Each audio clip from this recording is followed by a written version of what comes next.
لله نحمده ونستعينه ونستغفره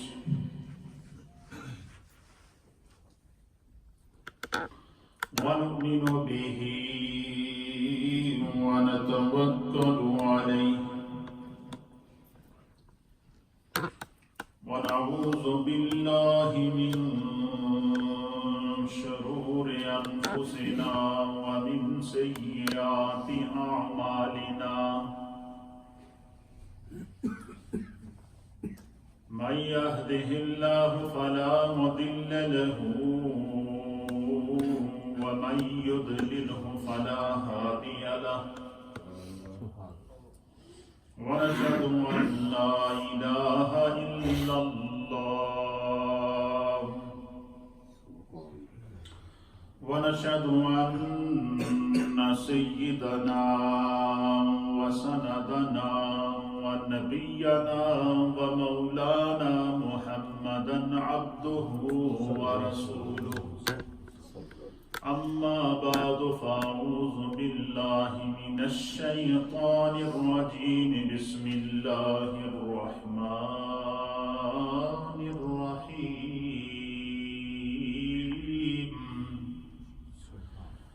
الذين ينفقون أموالهم بالليل والنهار سرا وعلانية فلهم أجرهم عند ربهم ولا خوف عليهم ولا هم يحزنون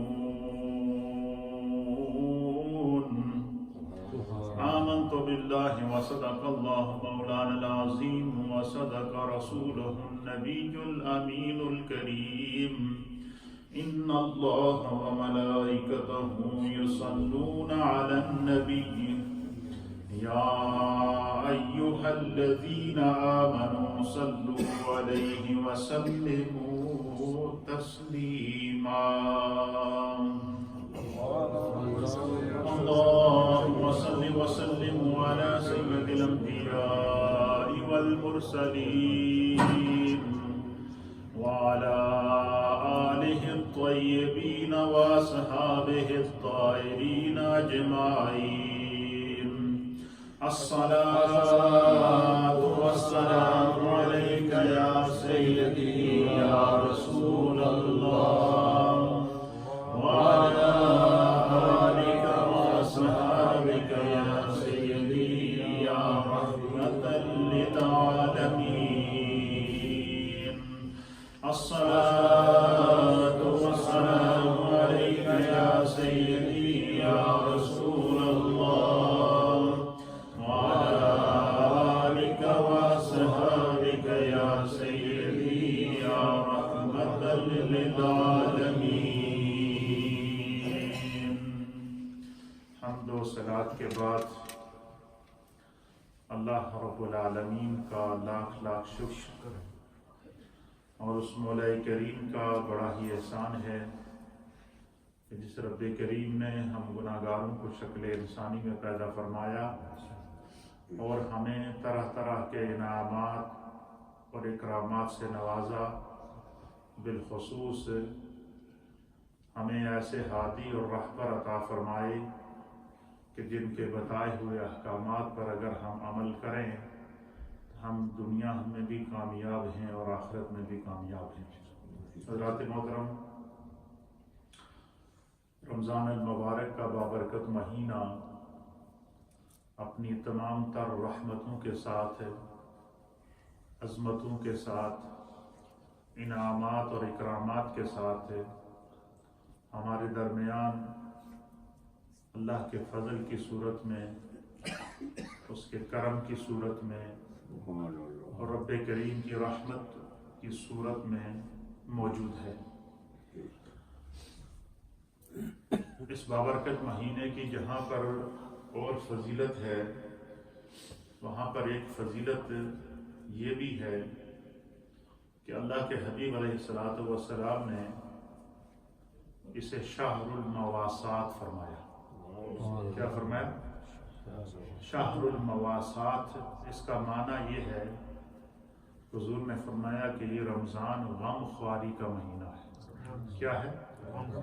غم خواری کا مہینہ۔ اس کا معنی کیا ہے کہ دوسروں کی تکالیف کو، دوسروں کے دکھوں کو، دوسروں کی ضرورتوں کو محسوس کرنے کا مہینہ ہے۔ یہی وجہ ہے علماء اور محدثین نے لکھا ہے کہ اللہ تعالیٰ نے ہر شے کی زکوٰۃ رکھی ہے۔ کیا رکھی ہے؟ ہر شے کی کوئی نہ کوئی زکوٰۃ اللہ نے رکھی ہے، اور فرمایا کہ انسان کے جو بدن کی زکوٰۃ ہے وہ روزہ ہے۔ کیا ہے؟ روزے کی حالت میں جب بھوک لگتی ہے، پیاس لگتی ہے، کمزوری محسوس ہوتی ہے، کھانا موجود ہے آدمی کھا نہیں رہا، پانی موجود ہے بندہ پی نہیں رہا، کوئی دیکھنے والا بھی نہیں، کوئی روکنے والا بھی نہیں، لیکن اندر کی جو کیفیت ہے ایمان اور نور اور تقوی کی، وہ اسے اس بات پر برانگیختہ کر رہی ہے کہ یہ تیرا عمل خالص تیرے رب کے لیے ہے۔ کیا ہے؟ اسی لیے اللہ کے حبیب علیہ السلام نے فرمایا کہ میرے رب نے روزہ دار کی فضیلت کو بیان کرتے ہوئے مجھ سے ارشاد فرمایا کہ اے محبوب، بندہ مومن کا ہر عمل جو وہ کرتا ہے وہ اس سے اسی کو فائدہ پہنچے گا۔ کیا کرے گا؟ جو بھی بندہ دنیا میں اچھا کام کرتا ہے اس سے اسی کو فائدہ پہنچے گا، اس سے اس کا فائدہ ہوگا، اور اس کے ثمرات اس کو ملیں گے، اس کے اثرات اس کو ملیں گے۔ حضور فرماتے ہیں کہ میرے رب نے فرمایا کہ اے محبوب، اپنے امتیوں کو، اپنے بندوں کو ایک بات میری طرف سے ایک پیغام آپ پہنچا دیں، کہ وہ پیغام یہ پہنچا دیں کہ اللہ فرماتا ہے کہ محبوب، آپ اپنی امت کو یہ بتا دیں کہ آپ کے رب کا یہ فرمان ہے کہ الصوم لی وانا اجزی بہ۔ فرمایا کہ میرے ان بندوں کو یہ پیغام دیجئے کہ تم نے جو روزہ رکھا ہے، یہ روزہ خالص تم نے اپنے رب کے لیے رکھا ہے، اور تمہیں اس کی جزا بھی تمہارا رب اپنی طرف سے عطا فرمائے گا۔ اب بڑی کمال کی بات یہ دیکھیں آپ، بڑی اس میں اہل ایمان کے لیے محبت ہے۔ اس سے پہلے ہم جس مہینے سے گزرے وہ کون سا مہینہ تھا؟ شعبان کا مہینہ۔ حضور نے فرمایا شعبان و شہری، یہ شعبان میرا مہینہ ہے۔ اپنی طرف نسبت کیوں کی؟ کہ میری امت کے اہل محبت اس مہینے کے اندر اپنے آپ کو ذہنی اور فکری طور پر تیار کریں، اس مہینے میں عبادت کریں، ریاضت کریں، کثرت استغفار کریں، شب برات میں شب بیداری کریں، اپنے گناہوں سے پاک ہو کر، صاف ہو کر، پھر جب وہ اللہ کو راضی کر لے تو پھر اللہ انعام کے طور پر جب انہیں رمضان عطا فرمائے گا۔ حضور نے فرمایا کہ آج شعبان و شہری، یہ شعبان میرا مہینہ ہے، وہ رمضان و شہر اللہ، اور اس کے بعد جو اللہ تمہیں انعام میں میری نسبت کے صدقے خدا تمہیں انعام میں جو مہینہ عطا فرما رہا ہے وہ رمضان ہے، اور رمضان خدا کا مہینہ ہے۔ یہی وجہ ہے کہ اس مہینے کے اندر اللہ نے شہر رمضان الذی انزل فیہ القرآن کہہ کر ہمیں قرآن کا تحفہ عطا فرمایا۔ رمضان میں خدا نے ہمیں کیا عطا فرمایا؟ قرآن کا تحفہ عطا فرمایا۔ رمضان میں اللہ فرماتا ہے یا ایھا الذین آمنوا کتب علیکم الصیام کما کتب علی الذین من قبلکم لعلکم تتقون، کیا ایمان والو تم پر خدا نے روزے فرض کر دیے ہیں جس طرح کہ تم سے پہلی امتوں پر فرض کیے تھے۔ اور تم پر روزہ فرض کرنے کا مقصد کیا ہے؟ تم پر روزہ فرض کرنے کا مدعا کیا ہے؟ تم پر روزہ فرض کرنے کا تمہیں کیا انعام ملے گا؟ لعلکم تتقون، رب چاہتا ہے کہ میرا بندہ متقی بن جائے اور تقوی اختیار کر لے۔ تقوی اس کو کہتے ہیں کہ انسان جس طرح ظاہری طور پر نظر آتا ہے اندر سے بھی اسی طریقے سے ہو، یعنی کہ باہر کچھ اور ہو اور اندر سے کچھ اور ہو۔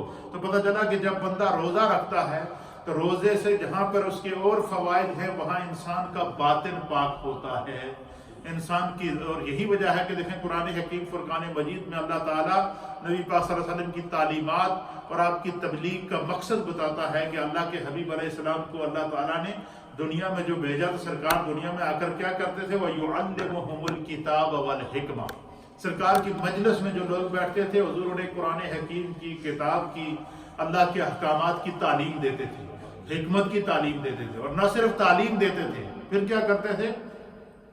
فرمایا جب بندے دین کی طرف راغب ہو کر میرے مصطفیٰ کے قریب ہو گئے تو پھر میرے مصطفیٰ نے ان پر نگاہ مصطفیٰ ڈالی، ان کو نگاہ مصطفیٰ ڈال کر ان کو اپنی صحبت سے قریب کیا، اور قریب کرنے کے بعد جو میرے مصطفیٰ کی نگاہ میں آتا گیا پھر اللہ نے کیا کیا؟ وَيُزَكِّيهِمْ، اللہ فرماتا ہے پھر میں مصطفیٰ کی نگاہ جس پر پڑی میں نے اس کا ظاہر بھی پاک کر دیا، اس کا باطن بھی پاک کر دیا۔ روزے سے انسان کا باطن پاک ہوتا ہے۔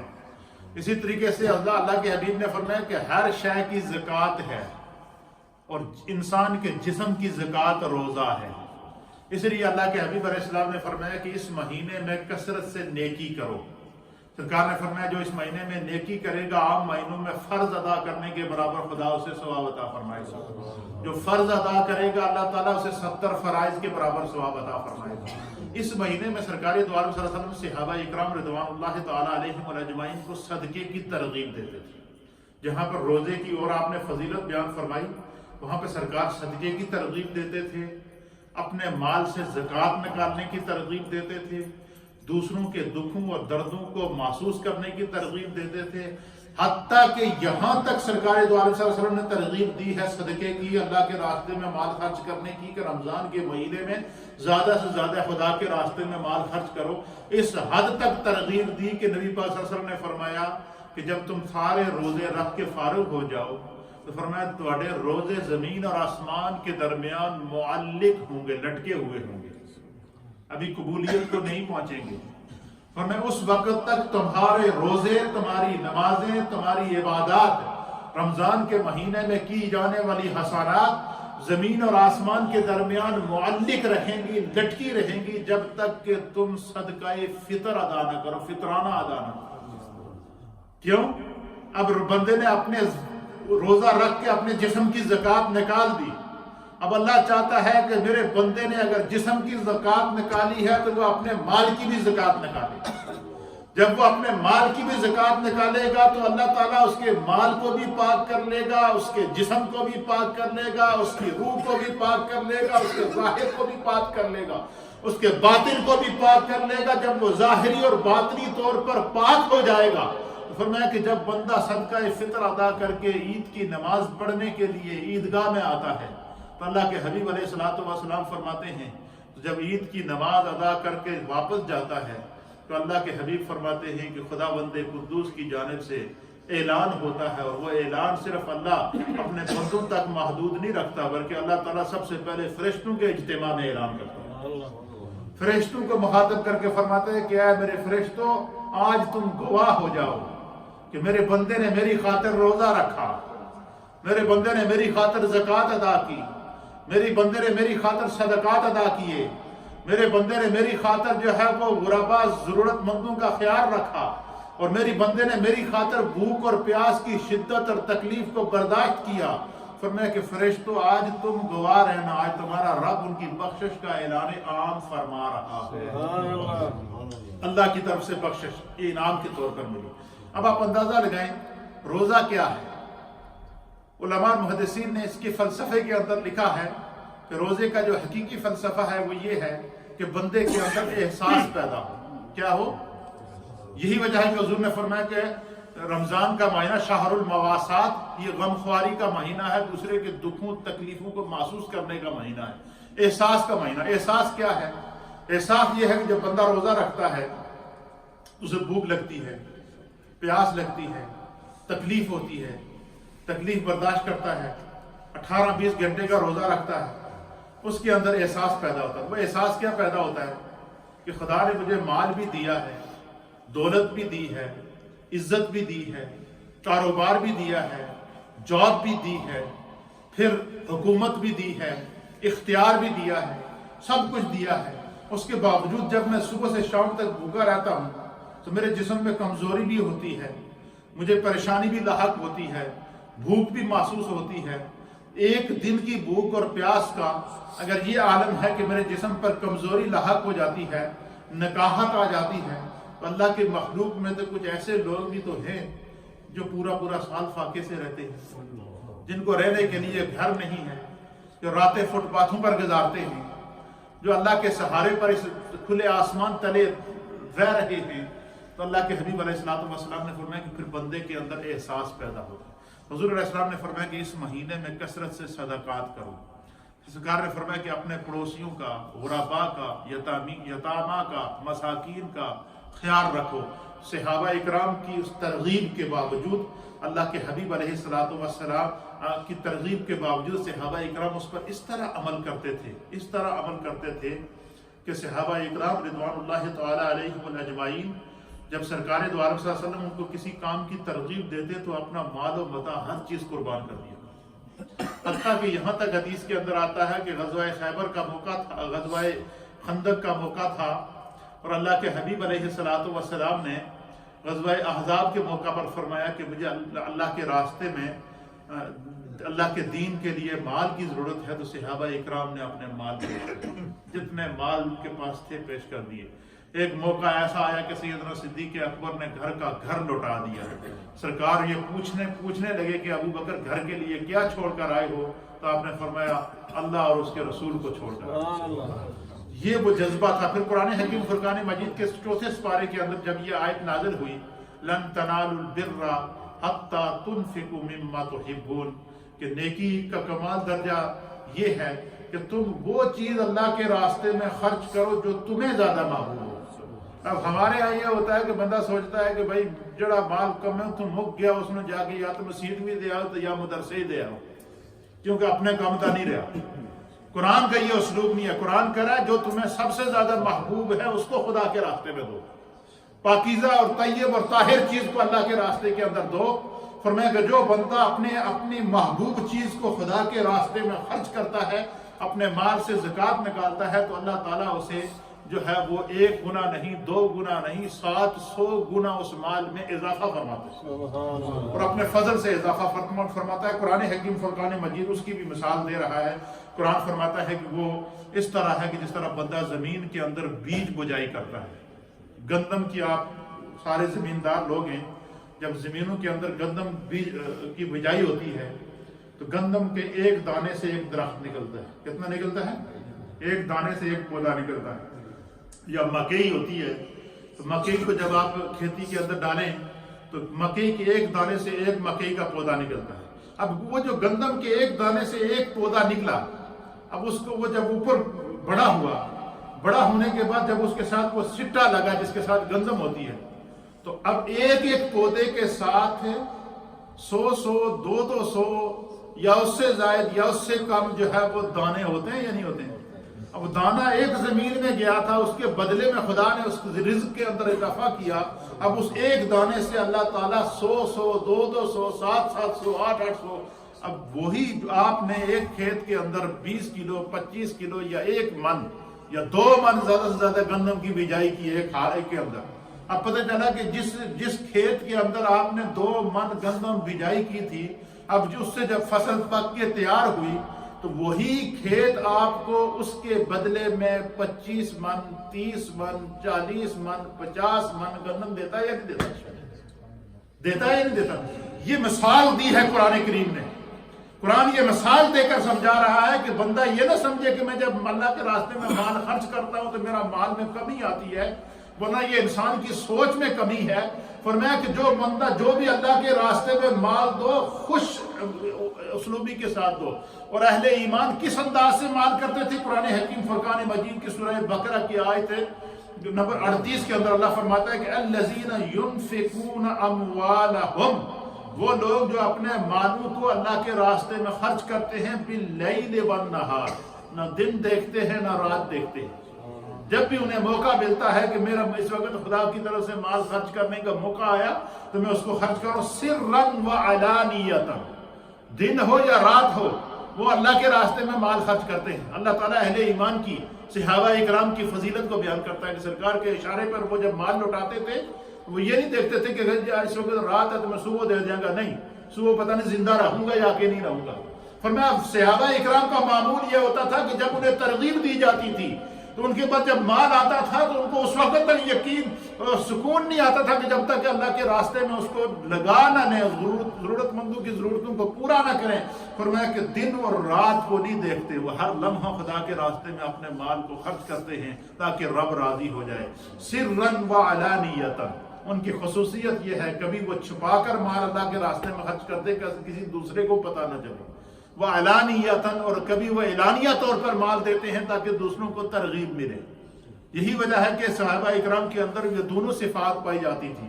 اللہ کے حبیب علیہ السلام نے فرمایا کہ جو بندہ اس طریقے سے نہ دن دیکھے نہ رات دیکھے اور وہ اللہ کے راستے میں غرباء کے لیے، ضرورت مندوں کے لیے صدقات کی صورت میں، زکوٰۃ کی صورت میں، خیرات کی صورت میں مال خرچ کرتا ہے، فَلَهُمْ أَجْرُهُمْ عِنْدَ رَبِّهِمْ، اس اللہ کے ہاں اس بندے کا بڑا ہی اجر ہے۔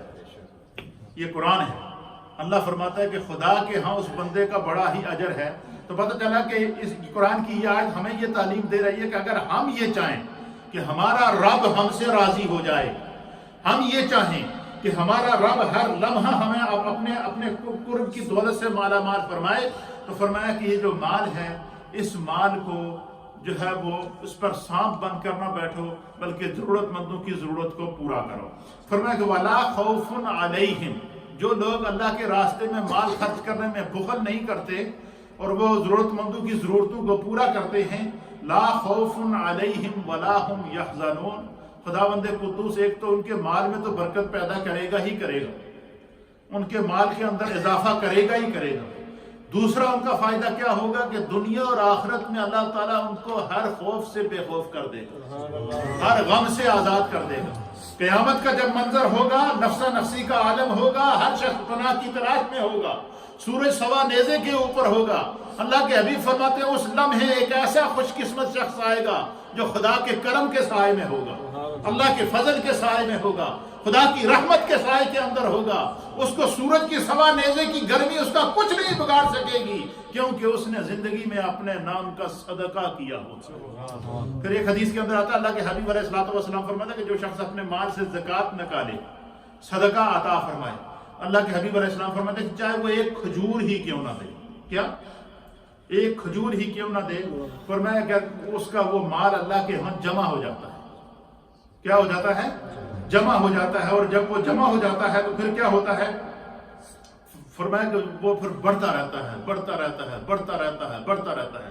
پھر ایک لمحہ ایسا آتا ہے کہ جب قیامت کا دن ہوتا ہے، اس شخص کو جب اللہ کی بارگاہ میں پیش کرنے کے لیے فرشتے لے کر جاتے ہیں تو اللہ کے حبیب فرماتے کہ اس کے دائیں بائیں صدقات کی، خیرات کی، زکوٰۃ کی، نیکیوں کے بڑے بڑے پہاڑ اس کے ساتھ چل رہے ہوتے ہیں۔ کیا ہوتے ہیں؟ نیکیوں کے بڑے بڑے پہاڑ اس کے ساتھ چل رہے ہوتے ہیں۔ سرکار دو عالم صلی اللہ علیہ وسلم فرماتے ہیں کہ وہ شخص پوچھتا ہے فرشتوں سے، یہ اتنی بڑی نیکیاں، اتنے بڑے نیکیوں کے پہاڑ جو میرے ساتھ چل رہے ہیں، یہ نیکیاں کس نے کی ہیں؟ یہ کدھر سے آئی ہیں؟ اللہ کے حبیب فرماتے ہیں کہ اللہ تعالیٰ اس بندے سے فرمائے کہ میرے بندے یہ تیری نیکیاں ہیں۔ یا اللہ میں نے اتنی بڑی نیکیاں کی ہیں، کیسے کی ہیں؟ مجھے تو یاد نہیں۔ اللہ کے حبیب فرماتے ہیں رب فرمائے گا کہ یہ تیرا وہ ایک کھجور کا صدقہ ہے جسے خدا نے برکت ڈال کر بڑا کیا، اور یہ بڑا ہوتا رہا، بڑھتا رہا، بڑھتا رہا، بڑھتا رہا، بڑھتا رہا، حتیٰ کہ یہ آج تمہارے اعمال کے لیے تمہاری بخشش کا ذریعہ بن رہا ہے۔ اللہ کے راستے میں جو مال دیا جاتا ہے وہ بظاہر تو دنیاوی تقاضے کے مطابق بندہ سمجھتا ہے کہ شاید میرے مال میں کمی آئی ہے، اصل میں وہی انسان، اللہ تعالیٰ قرآن میں فرماتے ہیں کہ مَن یقرض اللہ قرضا حسنا، تم میں سے کون ہے کہ جس نے جو اللہ تعالیٰ کو قرض حسنہ دے گا؟ اب اللہ تعالیٰ تو بے نیاز ذات ہے، وہ خالق کائنات ہے، وہ پوری کائنات کا رب العالمین ہے، وہ پوری کائنات کو پالنے والا ہے، وہ پتھر کے اندر جو ہے وہ کیڑے کو بھی رزق دے رہا ہے، اس کی مخلوق میں کوئی بھی بھوکا نہیں سوتا، ہر ایک کو وہ اس کے عطا کے مطابق رزق عطا کر رہا ہے۔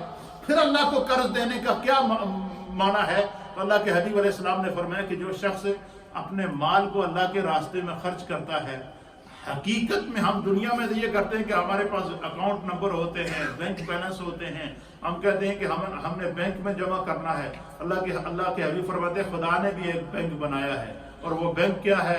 اس میں صدقہ ہے، اس میں زکوٰۃ ہے، اس میں عطیات ہیں، اس میں ضرورت مندوں کی ضرورتوں کو پورا کرنا ہے۔ فرمایا کہ جو بندہ دنیا میں اپنے ہاتھ سے مال اللہ کے راستے میں خرچ کرتا ہے، قیامت کے دن وہ مال اس کے سامنے بینک بیلنس کی صورت میں، اس کا بینک بیلنس نیکیاں بن کر سامنے آئے گا، اس کے اعمال کے ترازو کو بھاری کرتے ہوئے سامنے آئے گا۔ تو اللہ کے حبیب علیہ الصلوۃ والسلام نے اس کی ترغیب دی ہے۔ پھر دوسری آیت ہے سورہ بقرہ کی، اس سے پہلی آیت میں اللہ نے فرمایا کہ وَإِن تُبْدُوا الصَّدَقَاتِ فَنِعِمَّا هِيَ، کہ صدقہ کو اگر تم ظاہر کر کے دو گے تو تب بھی بہت ہی اچھی بات ہے۔ فرمایا کہ جو بندہ اپنے صدقات کو ظاہر کر کے دیتا ہے اور وہ اس نیت سے دے کہ میرا ظاہر کر کے دینے سے دوسروں کو ترغیب ملے گی، تو فرمایا کہ یہ اللہ تعالیٰ کو اس کا یہ عمل بڑا پسند ہے۔ اور اگر کوئی بندہ یہ چاہے وَإِن تُخْفُوهَا، کہ بندہ یہ چاہے کہ بھائی میں صدقہ کروں، زکوٰۃ دوں، اللہ کے راستے میں مال خرچ کروں، لیکن میں خاموشی سے دوں، اس کا کسی کو پتہ نہ چلے، تو فرمایا کہ وَتُؤْتُوهَا الْفُقَرَاءَ فَهُوَ خَيْرٌ لَكُمْ وَيُكَفِّرُ عَنْكُمْ مِنْ سَيِّئَاتِكُمْ وَاللَّهُ بِمَا تَعْمَلُونَ خَبِيرٌ۔ اللہ اکبر۔ فرمایا کہ جو بندہ چپکے سے فقیروں کو، ضرورت مندوں کو، تُؤْتُوهَا الْفُقَرَاءَ، ضرورت مندوں کو، محتاجوں کو اللہ کے راستے میں مال دے کر ان کی ضرورتوں کو پورا کرتا ہے، اور فرمایا کہ یہ اللہ تعالیٰ کو اس کا یہ عمل بہت ہی زیادہ محبوب ہوتا ہے۔ تو اللہ کے حبیب علیہ الصلوۃ والسلام نے فرمایا کہ پھر کیا ہوتا ہے؟ فرمایا کہ اس کا یہ عمل خدا کو کتنا محبوب ہوتا ہے جو بندہ ضرورت مندوں کو، غرباء کو صدقات اور زکوٰۃ کی صورت میں، عطیات کی صورت میں، مدد کی صورت میں ان کی ضرورتوں کو پورا کرتا ہے۔ کیا ہوتا ہے؟ فرمایا کہ اللہ تعالیٰ اس کے گناہوں کو معاف کر دیں گے۔ کیا کر دیں گے؟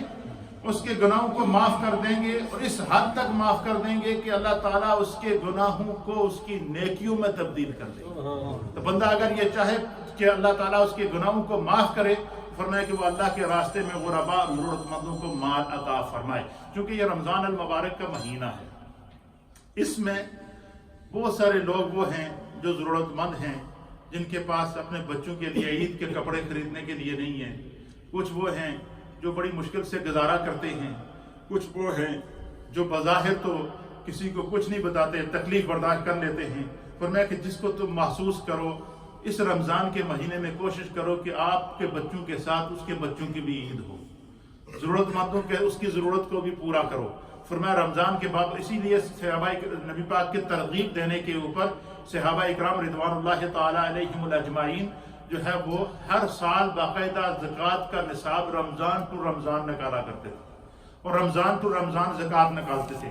زکوٰۃ ہمارے ہاں اس چیز کو شاید اہمیت نہیں دی جاتی یا لوگ سمجھتے نہیں ہیں۔ یہ بات یاد رکھیے گا کہ یہ زکوٰۃ نکالنا، اپنے مال سے صدقات نکالنا، یہ فقراء کا حق ہے جو اللہ نے مقرر کیا ہے۔ یہ حقوق العباد میں آتا ہے، یہ فقراء کا حق ہے، اور مال کا حق ہے اس مال کو اللہ کی بارگاہ میں پاک کرنے کا۔ اللہ کے ایک حدیث کے مطابق حضور نے فرمایا کہ اگر بندہ یہ چاہے کہ اس کا جو اس کے مال کی حفاظت ہو، اس کی جان کی حفاظت ہو، وہ اس کا مال ہر طرح کے نقصان سے محفوظ رہے، فرمایا وہ اپنے مال کا حق ادا کرے، اس میں سے زکوٰۃ نکالے۔ اس سال جو زکوٰۃ کا نصاب ہے، میں نے آج ہی جیولر کو فون کر کے میں نے معلوم کیا تاکہ آپ میں سے ہر ایک کے علم میں ہو، 7.5 تولے سانہ جس کے پاس موجود ہو یا اس کی مقدار میں رقم موجود ہو، 7.5 تولے سانہ یا اس کی مقدار میں رقم موجود ہو۔ ہماری مائیں بہنیں جو اس کو سن رہی ہیں، ان میں سے جس کے پاس بھی 7.5 تولے سانہ موجود ہے، اس پر زکوٰۃ نکالنا فرض ہے۔ یا جتنے بھی ہمارے بھائی اس بات کو سن رہے ہیں یہاں، آپ مسجد کے اندر یا سوشل میڈیا کے ذریعے یا ریڈیو کے ذریعے، جہاں جہاں بھی یہ میری آواز پہنچ رہی ہے، جس کے پاس 7.5 تولے سونا یا اس کی مقدار میں رقم موجود ہے، یا 52.5 تولے چاندی یا اس کی مقدار میں رقم موجود ہے، اور اس رقم پر سال گزر گیا، اس پر اس کی زکوٰۃ واجب ہو جائے گی، وہاں سے زکوٰۃ شروع ہو جائے گی۔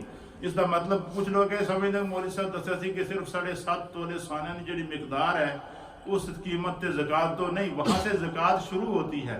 اس نصاب کے بعد تو آپ کے پاس جتنی رقم موجود ہے، جتنا مال موجود ہے، اس کے علاوہ مثلا آپ کاروبار کر رہے ہیں تو کاروبار کے اندر آپ کی دکان کے اندر یا آپ کی کیش اینڈ کیری کے اندر یا آپ کی مارکیٹ کے اندر یا آپ کی جو کاروبار آپ کر رہے ہیں اس کے اندر جتنا مال موجود ہے، اس مال وہ کتنے کا مال ہے اس کا آپ کو تخمینہ نکالنا ہوگا کہ وہ کتنا مال ہے، پھر اس کے اوپر پوری قیمت کے اوپر جو زکوٰۃ ہوگی، اور زکوٰۃ کی شرح کیا ہے، 100 میں سے 2.5% دینی ہے۔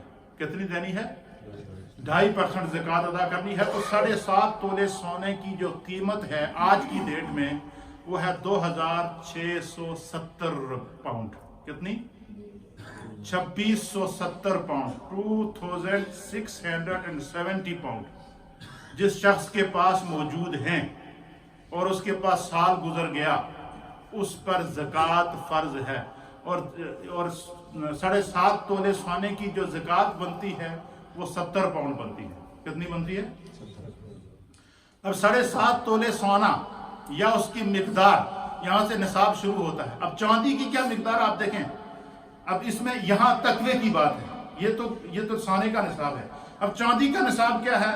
اب دیکھیں اس دور میں چاندی سونے سے زیادہ مہنگا ہوتا تھا، آج کل سونا مہنگا ہے اور چاندی سستا ہے۔ چاندی کا نصاب نبی پاک نے فرمایا کہ 52.5 تولے 52 تولے چاندی یا اس کی مقدار میں نصاب جس کے پاس موجود ہے اس پر زکوٰۃ فرض ہے۔ اور 52.5 تولے چاندی کی قیمت صرف 315 پاؤنڈ بنتی ہے۔ کتنی بنتی ہے؟ 315 پاؤنڈ یہ نصاب زکوٰۃ چاندی کا ہے۔ یہ آپ اندازہ لگائیں کہ ہم لوگ کس حد تک بے احتیاطی کرتے ہیں۔ چلو 315 پاؤنڈ تو ہر ایک دے کول ہوندے ہیں نا، اور 315 پاؤنڈ پر زکوٰۃ پتہ ہے کتنی نکلتی ہے؟ 8 پاؤنڈ 315 پاؤنڈ پہ زکوٰۃ نکلتی ہے۔ اسی طریقے سے سونے کا جو نصاب ہے اس میں سے ہر آدمی، اچھا جس کے پاس جتنا مال ہے وہ اس مال کو، اس میں بینک بیلنس بھی شامل ہے۔ مثلا آپ کے پاس بینک 2670 پاؤنڈ سے زائد جتنی رقم ہے اس کو آپ جو ہے وہ تقسیم کریں گے 2.5 پاؤنڈ کے حساب سے کہ جتنا مال ہے اس میں سے 2.5% آپ نے زکوٰۃ نکالنی ہے۔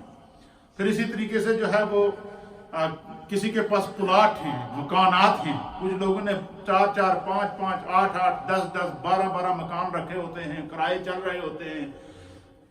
ہر ایک مکان جو اس کی ضرورت کا ہے، جس کو وہ استعمال کرتا ہے، اس مکان کے اوپر کیونکہ وہ اس کے استعمال کے اندر ہے اس پر زکوٰۃ نہیں ہے۔